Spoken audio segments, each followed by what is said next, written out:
क्या आपको पता है एक ऐसी कंपनी भी है जिसने आज तक एडवर्टीजमेंट पे ₹1 खर्च नहीं करा और 2 साल के अंदर उसने $517 मिलियन के डिविडेंड्स पे करे और उसका जो प्री टैक्स रिवेन्यू जो जनरेट हुआ है 433 मिलियन रिवेन्यू जनरेट हुआ है उसका प्री टैक्स रिवेन्यू नवंबर 30 तक का जो डेटा है उनका उसके अकॉर्डिंग। गाइज मैं बात कर रहा हूँ ओनली फैंस ऐप की। ये ऐप अडल्ट कंटेंट के लिए बनाई गई थी और इसके क्रिएटर्स अभी तक $4 बिलियन अर्न कर चुके हैं, जो कि इंस्टाग्राम और यूट्यूब के क्रिएटर से कहीं ज़्यादा है। इस ऐप पे ऐसे बहुत सारे टीनेजर्स हैं जो कि अपनी बॉडी सेल करके पैसा कमा रहे हैं, लेकिन इनमें से बहुत सारे ऐसे लोग हैं जो कि डिप्रेशन में चले गए हैं और ऐसे बहुत सारे लोग हैं जिन्होंने सुसाइड कर लिया है।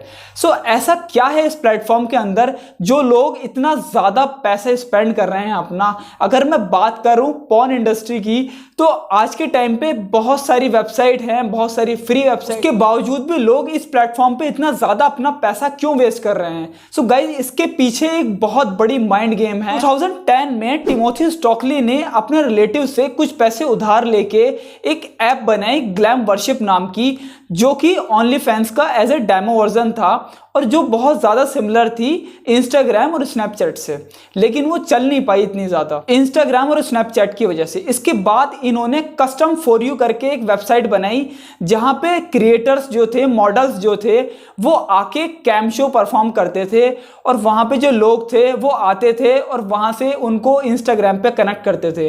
तो ये वेबसाइट क्रिएटर्स के लिए एक फ्री सोर्स था उनके इंस्टाग्राम पे ट्रैफिक डाइवर्ट करने के लिए। ये वेबसाइट मॉडल्स के लिए तो एक अच्छा सोर्स था उनके इंस्टाग्राम पे ट्रैफिक लाने के लिए, लेकिन स्टॉकली को इससे कुछ रिवेन्यू जनरेट नहीं हो पा रहा था। फिर 2016 में इन्होंने ओनली फैंस ऐप बनाई जहां पे लोग पैसे देकर आते थे। ये प्लेटफॉर्म फ्री नहीं था और ये इन्होंने जो प्लेटफॉर्म बनाया ये लगभग डिक्टो कॉपी था इंस्टाग्राम का, लेकिन यहाँ पे कुछ पॉलिसी नहीं थी। आप किसी भी तरीके का आप अपने न्यूड पिक्चर्स डाल सकते थे, आप वीडियोस डाल सकते थे, किसी तरीके की कोई भी कम्युनिटी गाइडलाइंस, कोई भी रूल्स रेगुलेशन इस प्लेटफॉर्म पे नहीं थे। पॉपुलर होने के बाद इस ऐप का इंडियन वर्जन भी लॉन्च करा गया जॉइन माई ऐप के नेम। यहाँ पे क्रिएटर्स वन टाइम फी या फिर सब्सक्रिप्शन फी कुछ चार्ज कर सकते थे और जितना भी रेवेन्यू एक क्रिएटर जनरेट करता था उसका 80% क्रिएटर्स को मिलता था और 20% प्लेटफॉर्म रखता था। बाकी के प्लेटफॉर्म जैसे कि इंस्टाग्राम, वहां से लोग यहाँ पे ट्रैफिक ड्राइव करते थे।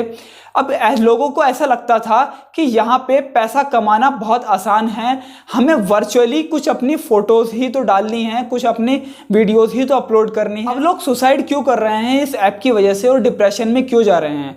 गाइस जब भी क्रिएटर इस ऐप पे स्टार्टिंग में आते हैं तो उन्हें शुरू में तो इतना ज़्यादा इफेक्ट नहीं होता, वो पैसा कमाते हैं और उनको अच्छा लगता है, उनके पास में पैसा आ रहा होता है, कुछ फिजिकल उन्हें मेहनत करनी नहीं पड़ रही, सिर्फ उन्हें कुछ फोटोज़ और वीडियोज़ अपनी पोस्ट करनी है और उन्हें एक बहुत अच्छा अमाउंट जो कि उन्हें इतना मेहनत करने के बाद भी नहीं मिलेगा वो वहाँ से उन्हें मिलता जा रहा है। लेकिन जब वो एक लंबे टाइम तक उस प्लेटफॉर्म पे रहते हैं, सो आपको एक मेंटेलिटी मैं बताता हूँ एक पर्सन की। जब भी कोई लड़की ओनली फैंस पे अपनी फोटोज और वीडियोस अपलोड करती है तो उसके बाद उसकी प्राइवेसी 0 हो जाती है। कोई भी पर्सन होगा वो जाके कुछ पैसे देगा और उसको एक्सेस कर ले। सो लड़कियों के लिए कुछ ऐसा है, वो खुद को बेच भी रहे हैं और नहीं भी बेच। अब लड़के अपना इतना ज्यादा पैसा और टाइम क्यों वेस्ट कर रहे हैं इस ऐप के ऊपर। सो गाइज ये एक माइंड ट्रैप है। आप ऐसा समझ लीजिए आपकी सोसाइटी के अंदर और आपकी कॉलोनी में कोई एक लड़की रहती है जिसको आप जानते हैं और वो लड़की ओनली फैंस ऐप पे है। सो आपको आपके माइंड के अंदर ये क्यूरियोसिटी नहीं होगी कि इसको मैं पर्सनली जानता हूँ। अगर वो ओनली फैंस पे होगी तो आप 110% आपके दिमाग में आएगा कि आप जाएं और उसका सब्सक्रिप्शन बाय करें। सो ये एक ह्यूमन मेंटेलिटी है जिसको हम जानते हैं।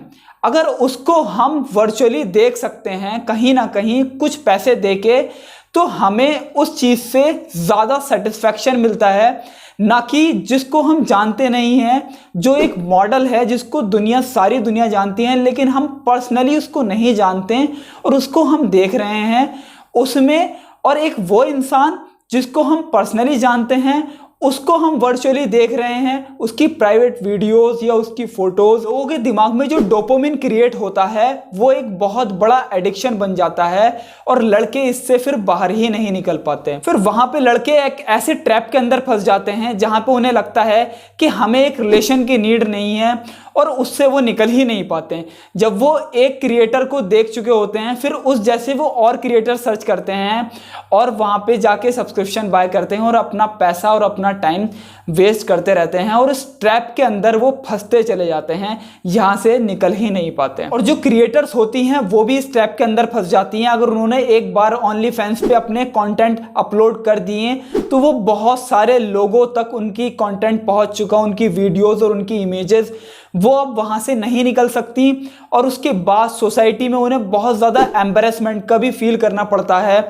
नो लॉन्ग टर्म उनके रिलेशन बन पाते हैं, बहुत सारी चीज़ें उन्हें फेस करनी पड़ती हैं सोसाइटी के अंदर। तो इसकी वजह से बहुत सारी गर्ल्स ने सुसाइड करा है और बहुत सारे ऐसे लोग हैं जो कि इस ऐप की वजह से डिप्रेशन में चले गए हैं। लेकिन उसके बावजूद इस ऐप के अंदर 120 मिलियन प्लस जो ऑडियंस वो इस प्लेटफॉर्म पे इनके एक्टिव यूजर हैं, जो कि अपने आप में एक बहुत बड़ा नंबर है और ये प्लेटफॉर्म ग्रो ही करता चला जा रहा है। इंडिया में भी ऐसी बहुत सारी एक्टर्स और मॉडल्स हैं जो कि इस प्लेटफॉर्म पे एक्टिव हैं और ये जो ऐप है ये अफ्रीका के अंदर बैन है और जो सबसे ज्यादा ट्रैफिक आता है इस ऐप पे वो यूएसए से आता है। 248.2 मिलियन ट्रैफिक आता है यूएसए से, 23.5 मिलियन ट्रैफिक आता है यूके से, कनाडा से 13.2 मिलियन ट्रैफिक आता है, 6.5 मिलियन ट्रैफिक आता है नीदरलैंड से, 5.8 मिलियन ट्रैफिक आता है ऑस्ट्रेलिया से। आई विल सजेस्ट यू आप ऐसे किसी भी प्लेटफॉर्म पे ना जाएं, आप वरना ट्रैप में फंस सकते हैं इन प्लेटफॉर्म के। क्या आपको पता है स्टारबक्स और ऐसे बड़े बड़े कैफेज में मोस्टली टेबल्स राउंड क्यों होती हैं? उसके लिए मेरी ये वाला शॉर्ट्स देखिए और ऐसी इंटरेस्टिंग वीडियोस के लिए मेरे चैनल को सब्सक्राइब करो। सो मिलते हैं नेक्स्ट वीडियो में। साइनिंग ऑफ, सैयद मुर्शिद अली।